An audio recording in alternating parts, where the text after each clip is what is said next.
had enough.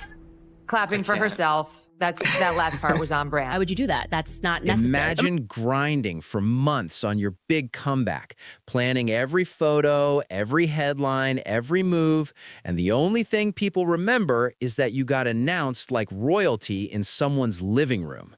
Seriously, who does that? That's basically what just went down with Meghan Markle, and the reaction online was instant chaos. Her Harper's Bazaar cover story was clearly meant to flip the narrative. New photos, new vibe, new chapter energy. The kind of glossy feature that screams, "I'm still here, I'm still important, I'm still winning." It was supposed to feel powerful and polished, like she's stepping into a fresh era with confidence and control. But instead, the whole thing got dragged across the internet and picked apart piece by piece, turning into one of the most mocked interviews from her post-royal life so far. The focus completely shifted from her message to the awkward moments people couldn't stop talking about. The photos themselves already had people confused.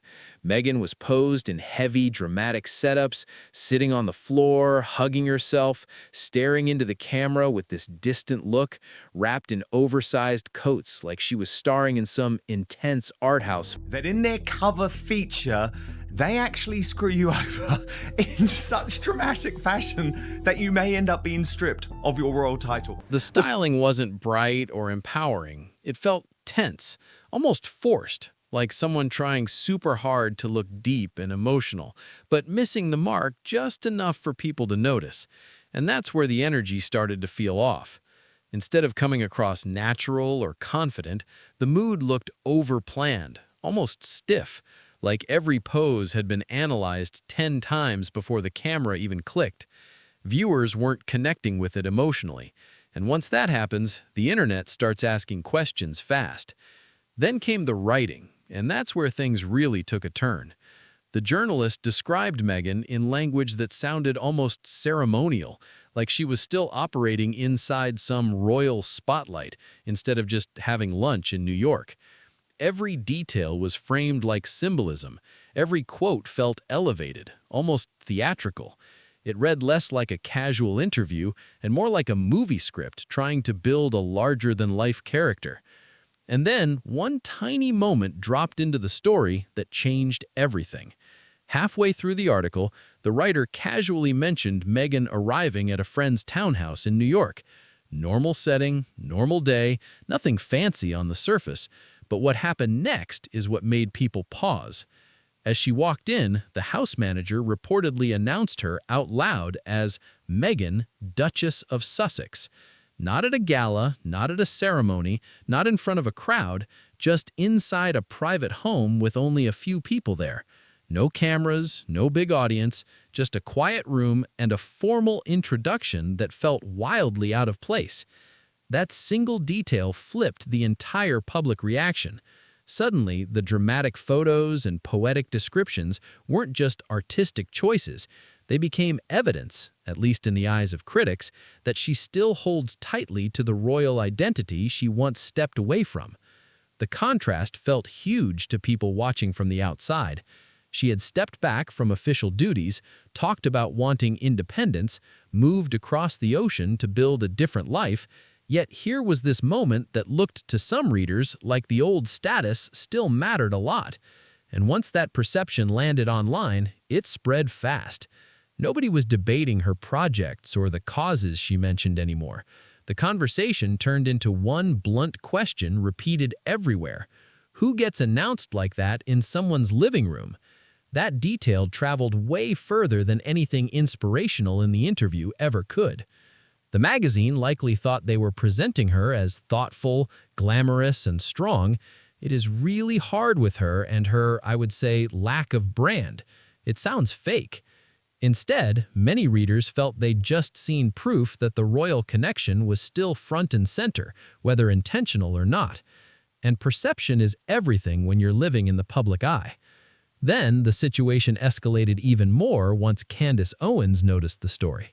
Because when she reacted, she didn't treat it like a normal celebrity profile, she treated it like evidence for a bigger argument she's been making for years. On her show, Candace did exactly what people expected. She went straight in with her unfiltered take, turning an already awkward feature into a full-blown viral moment. She went straight for the most awkward moment and tore into it without hesitation.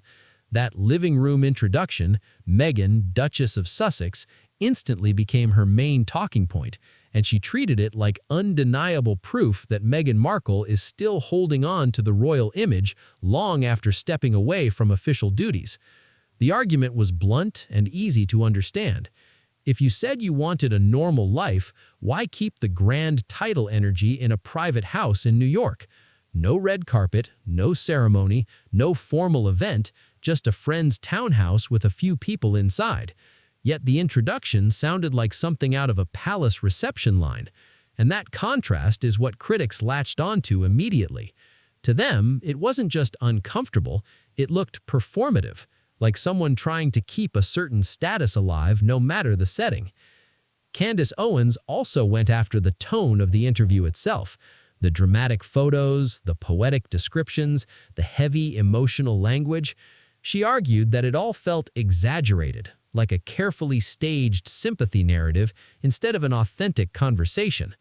According to her, Meghan was once again being presented as the deeply misunderstood figure, the person carrying more emotional weight than everyone around her, constantly on some personal healing journey while facing invisible struggles. Her audience already knows she doesn't soften her opinions. She doesn't dance around topics or try to cushion her words. So, when she described the feature as self-focused and disconnected from everyday reality, the reaction was loud and immediate. In a time when many people are stressed about bills, work, and basic life pressures, hearing someone wealthy talk about how difficult it is to be misunderstood while posing in luxury fashion landed the different way the magazine probably intended. But the point that really hit hard was consistency. Meghan has said multiple times that stepping away from royal life was about freedom. Freedom to speak openly, freedom from titles, freedom from constant expectations. Yet critics keep noticing that the title still appears everywhere. Duchess of Sussex on covers, Duchess of Sussex in interviews, Duchess of Sussex announced in a living room. That pattern became the center of the debate. Candace summed it up in a way that spread fast online. You can't position yourself as someone hurt by an institution while still benefiting from the recognition connected to it. Whether people agreed or not, that statement triggered huge discussion. Clips of her reaction moved quickly across social media, and comment sections filled up with viewers saying they had noticed the same detail in the Harper's Bazaar article. Some even admitted they missed the announcement line at first, but once it was pointed out, they couldn't stop thinking about it. Suddenly, the entire interview looked different to them. What was meant to feel like a strong comeback started to look, in their eyes, like another attempt to carefully manage public perception without fully recognizing how certain choices might appear. What Meghan likely needed from that feature was a reset, something grounded, mature, and self-aware that could shift the narrative. Instead, the situation turned into a viral moment where critics felt validated, saying, "See, nothing changed." And once that idea started spreading, the conversation grew bigger than one article. It turned into a wider question about whether her public image still matches how she actually presents herself today. After Candace's reaction dropped, the story moved from mildly awkward to full-blown controversy territory. People weren't just disagreeing anymore, many were openly laughing at the situation, repeating the same question again and again with It makes you sound like really kind of into yourself in a way. It's her trying to look glamorous and dewy, the big eyes, the hand on her chin, the slow head turn. Oh, on the couch, on the settee, with the silk dress, staring into the camera. Who gets announced in a private house? That question exploded everywhere once people read that moment, and it refused to go away. Why is she acting like she's still in the monarchy became the follow-up people kept repeating online. That one tiny detail, the Duchess introduction in a New York living room, turned into the symbol of the entire situation. It didn't matter how polished the quotes were or how artistic the photos looked, because for many viewers, that single line told them everything they thought they needed to know. The perception quickly formed. She may have stepped away from royal duties, but the royal role never really left her identity. And timing made it even worse. Right when this Harper's Bazaar feature was supposed to feel like a major comeback moment, Catherine, Princess of Wales, was out doing public appearances that looked calm, simple, and natural. No dramatic lighting, no theatrical introductions, just polished events, smiles, conversations with people, and a relaxed presence that translated easily on social media when images of both women started circulating side by side online. The contrast looked intense to critics. On one side, Catherine, appearing comfortable and approachable. On the other, Meghan Markle posed in heavy styling, serious expressions, and being formally announced in someone's home. People started saying it openly. One looked real, the other looked staged. And once that narrative took hold, the criticism got sharper fast. Some viewers described the interview as childish or overly self-focused, like it was written for an idealized version of Meghan rather than the person they felt they were seeing in public. The photos didn't escape the backlash either. Instead of coming across powerful, many critics labeled them cold, stiff, and overly calculated. And genuinely, I don't even mean to attack her. There was something frustrating about her, and I think he hits and you're hanging out with the Kardashians, or hanging out with people who have like sex tapes and show their vaginas on camera. You could be British royalty right Even now. in the United States, where royal titles usually don't carry much everyday meaning, the repeated use of Duchess of Sussex sparked jokes and confusion. People were asking, why keep using a title from somewhere you don't even live anymore? That question became a major talking point. Commentators kept circling back to the same argument. Meghan has spoken about wanting independence and distance from royal expectations, yet the title still appears everywhere in her public branding. To some observers, that didn't signal confidence. It looked like someone unwilling to let go of a status that once brought global attention. The interpretation may not be fair to everyone, but perception is powerful, and once it spreads, it sticks. Another layer of criticism focused on what they called brand confusion. Meghan often speaks in a way that sounds visionary, big goals, big impact, big change energy. But critics argue that when people look for achievements matching that scale, they mainly see interviews, media projects, and public discussions rather than concrete milestones. That disconnect between message and perception is what fueled the debate even more. Online, a blunt phrase started popping up. This wasn't just a public relations stumble, it was a faceplant. Harsh, dramatic, and maybe exaggerated, but it shows how strongly some viewers reacted. Underneath the poetic captions and Duchess branding, critics believed they were seeing something else entirely. Insecurity presented as empowerment. Image control presented as authenticity. One comment that spread widely summed up the situation in a memorable way. Trust in a public figure is built in drops and lost in buckets. For Meghan, many critics felt this interview was one of those bucket moments. After so many carefully planned appearances, this was the one that made casual observers pause and think, hang on, something doesn't add up here. I don't buy this anymore. That was the mood spreading fast after the interview, and it wasn't just about one article anymore. It turned into a bigger question people were whispering across social media, podcasts, and talk shows. If Meghan Markle can't see how strange certain moments look from the outside, if she still can't read the room after everything that's happened, what does that mean for where her whole brand is going next? The fallout didn't stay online either. It started shaping how people talk about her overall image, not just as a public figure, but as a brand with a message. Candace Owens made one point that really stuck with viewers. Meghan keeps telling the same story again and again.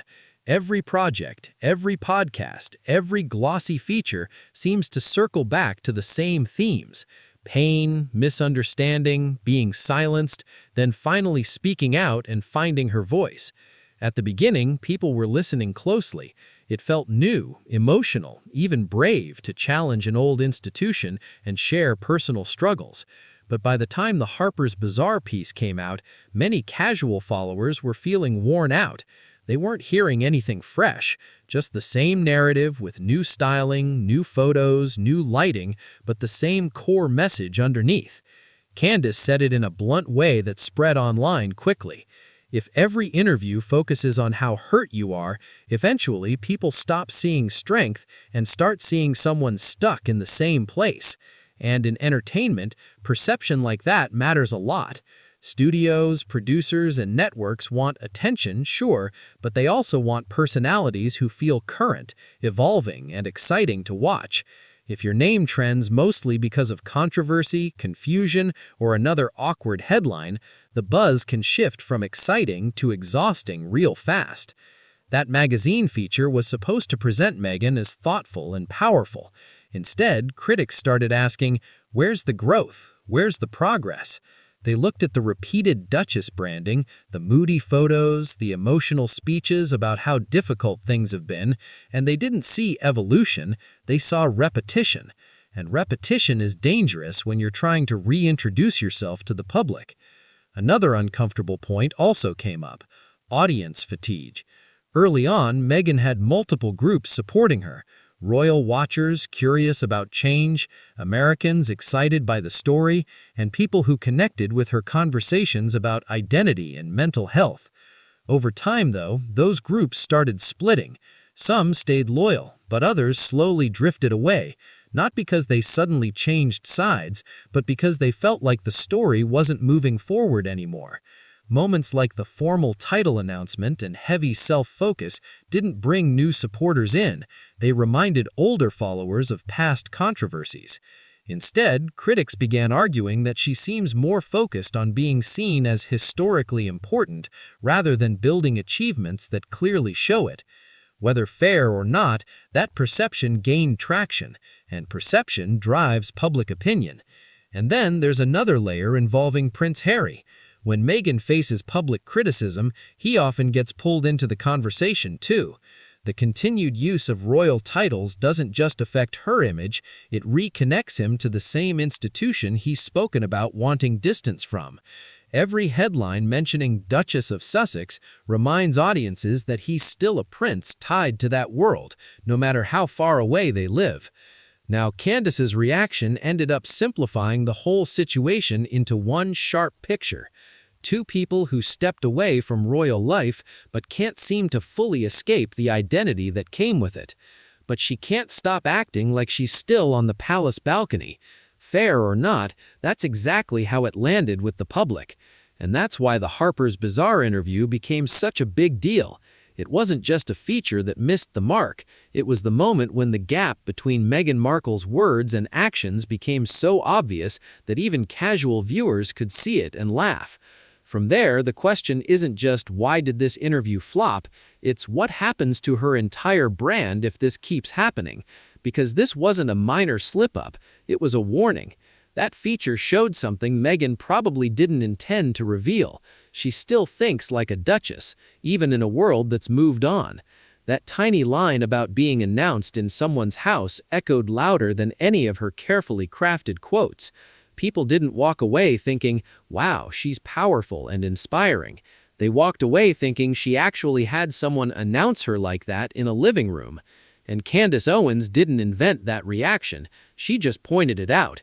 She held up the story like a mirror and said, this is how the world sees you, not as a trailblazing figure or modern leader, but as someone still clinging to a title and a personal narrative because there's not much else holding the brand together. That's the real sting. The embarrassment wasn't that Candace mocked her, it was that the mockery rang true for many who were already starting to question the image. Sold her soul to the devil. To get a cover not on Vogue, which is the one that she wanted, but on Harper's Bazaar, or Bazaar, playing a human being like it's a perform. The living room announcement didn't feel like an accident. It felt like the natural endpoint of years of high-stakes PR, grand speeches, and a woe is me storyline from one of the most privileged public figures on the planet. If Meghan wants to come back from this, something has to change. She can't keep recycling the same interview across different magazines, striking the same dramatic poses, and talking endlessly about being silenced.